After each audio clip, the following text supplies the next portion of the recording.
प्रभाग क्रमांक 12 कलेक्टर पट्टा, यहाँ पर महारुद्र हनुमान मंदिर के पास हमारे संजय येवले इनका घर है।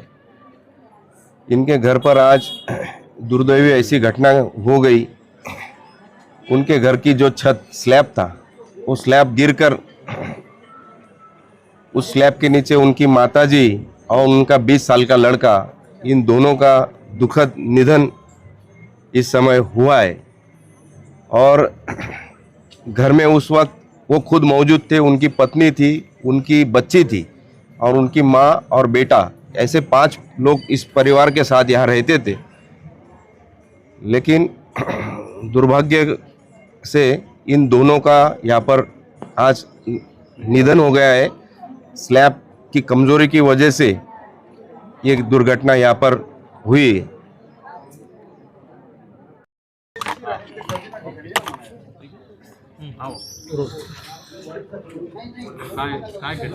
आज रोजी दुपारी 2:30 वाजता स्थानिक नागरिकांचा नगरसेवक म्हणून मला फोन आला की आमच्या कॉलनीमध्ये असा प्रकार झाला। आबा पगारी म्हणून त्यांचा मला फोन आला आणि तात्काळ आम्ही इथे येण्याचा प्रयत्न केला।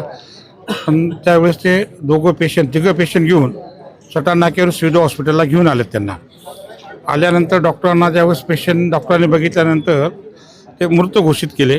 मग तिथून आम्ही दोघं डेड बॉडी सिव्हिलला घेऊन गेलो आणि स्थानिक आजच छावणी पोस्ट यांचे नवीन PI साहेब आलेले आहेत, सानप साहेब म्हणून, त्यांना ही माहिती कळवली।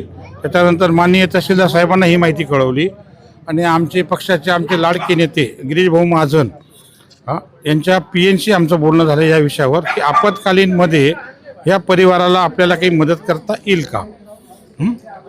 तर साहेब अधिवेशनामध्ये असल्यामुळे घटना जी घडलेली आहे तिथे त्यांचं खूप जुनं घर आहे आणि सतत पाऊस चालू असल्यामुळे तो स्लॅब खाली कोसळला आणि हे घरात बसलेले होते आणि ती जी नात होती त्यांची जी मुलगी, लहान मुलगी, ती थोडंसं बाजूला असल्यामुळे तिला कुठल्या प्रकारची काही इजा झालेली नाही, ती व्यवस्थित आहे।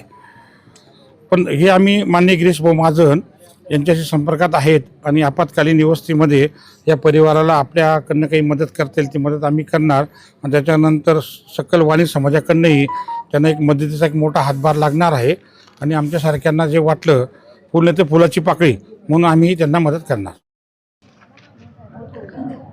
वरती गेलो होतो मी वस्तू आणायला आणि डायरेक्ट स्लॅब समत खाली आलो। खाली कोण होतं मग त्यांचं काय झालं? माझी आई आणि मुलगा आणि मुलगी होती। तर आई तर पूर्ण दाबलीच गेली आणि मुलगा बी दाबला गेला। मुलीला थोडंसं हाताला लागलंय,